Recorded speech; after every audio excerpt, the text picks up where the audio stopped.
Today's topic is the income method of national income. The second method, that is income method.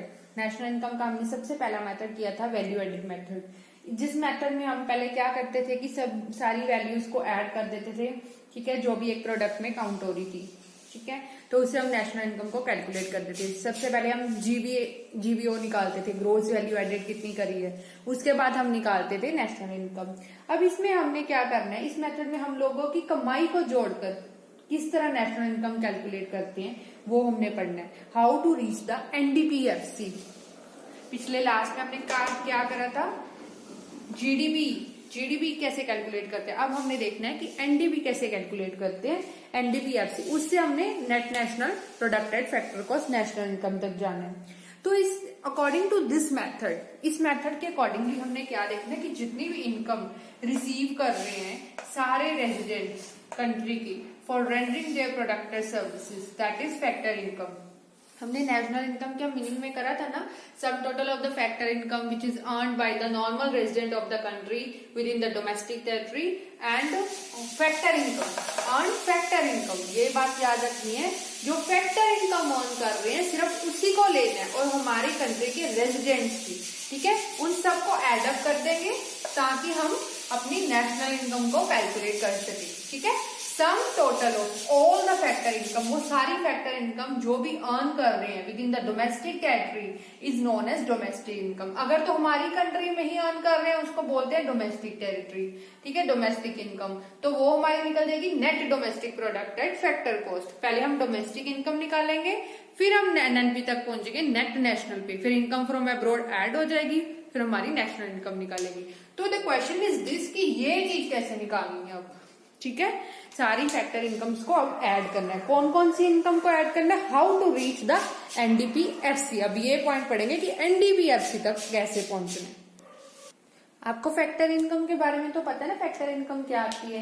वो हमने जो second chapter किया था, third chapter national income का जो start किया था, उसमें पढ़ा ही है कि factor income which refer to income which is earned by a person या रिवार्ड फॉर जो फैक्टर सर्विसेज रेंडर करता है उसके लिए उसे दिया जाता है। किस फॉर्म में दिया जाता है, जैसे wages for his labour, rent for his land, interest for his capital and profit for his entrepreneurship. तो ये फैक्टर इनकम सिर्फ हमने कौन सी लेनी है, विच इज अर्न्ड, और which is not earn like pension income होगी है, पेंशन रिसीव कर रहे हैं, ओल्ड एज पेंशन, वो नहीं इंक्लूड करनी। वो हमने लास्ट चैप्टर में हमने सारा पढ़ा था, इसलिए मैं दोबारा नहीं एक्सप्लेन कर रही।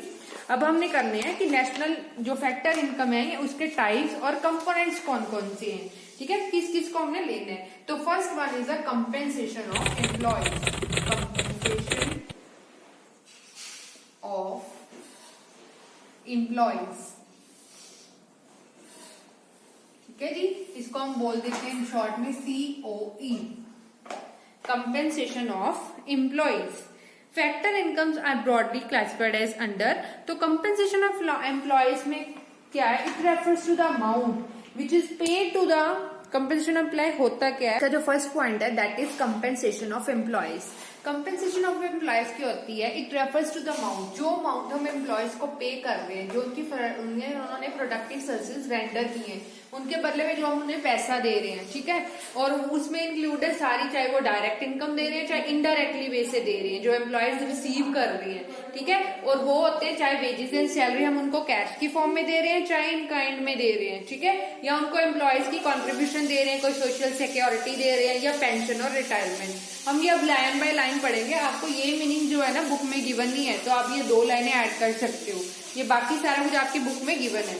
तो आप बुक अपनी साथ में ओपन करके रखोगे, पेज नंबर 89 साथ साथ रीड करोगे। फर्स्ट पॉइंट है wages and salaries in cash.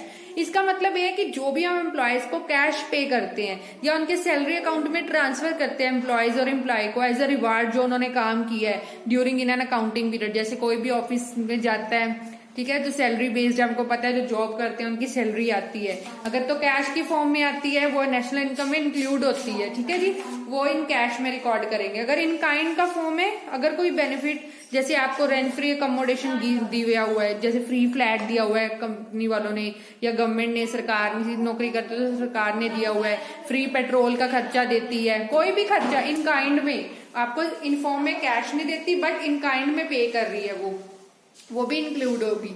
दूसरी, employed contribution to social securities.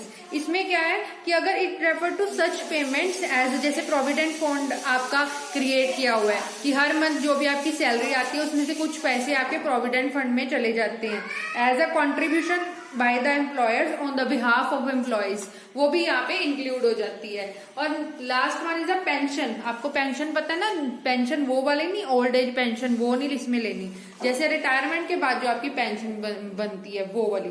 तो to be specific, it doesn't refer to old age pension, it only refer to pension payment जो आपका service contract हुआ होता है एक एम्प्लॉयर और एम्प्लॉयज के बीच में, वो वाली।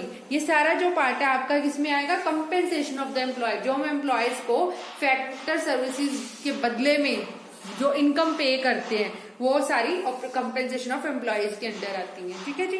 सेकेंड पॉइंट है that is operating surplus. Operating surplus क्या आती है, वो इनकम जो हमें प्रॉपर्टी से आ रही है या एंटरप्रेन्योरशिप से आ रही है, वो हमारा ऑपरेटिंग सरप्लस है। That is in the form of, चाहे वो हमें रेंट मिल रहा है, इंटरेस्ट कमा रहे हैं या प्रॉफिट कमा रहे हैं। ठीक है जी।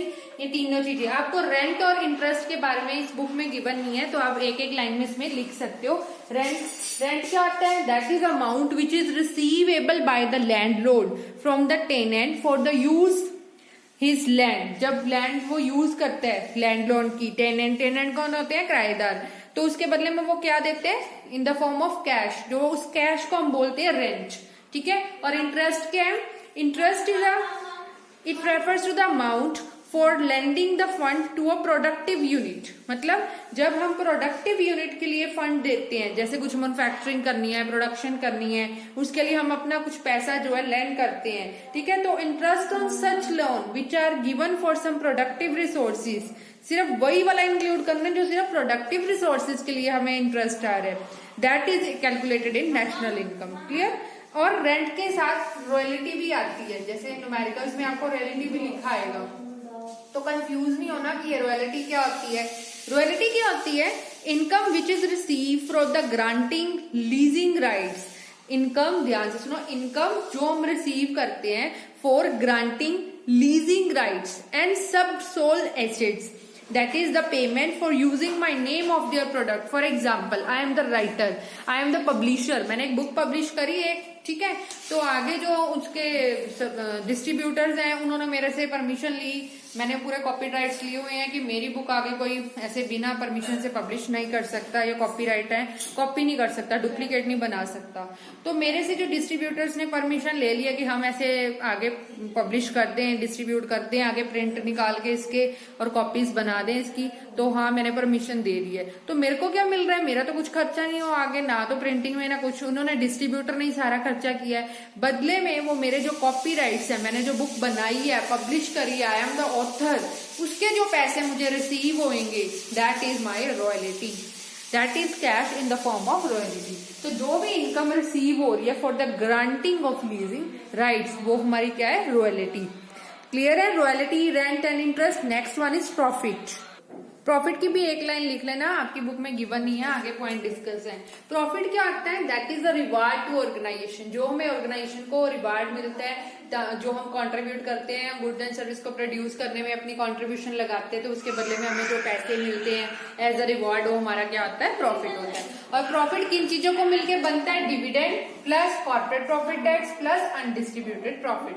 डिविडेंड क्या आता है, डिविडेंड आपने अगर थोड़ा बहुत शेयर्स के बारे में तो आपको पता होगा ना, अगर आपने किसी के कंपनी के शेयर खरीदते हो तो साल बाद अगर आपको उस पर प्रॉफिट होता है, कुछ परसेंटेज प्रॉफिट होता है, तो जब हम सब में डिवाइड होता है, वो प्रॉफिट डिस्ट्रीब्यूट होता है इन द फॉर्म ऑफ डिविडेंड, उसको हम बोलते हैं, शेयर्स पे जो प्रॉफिट डिस्ट्रीब्यूट होता है उसको हम बोलते हैं डिविडेंड।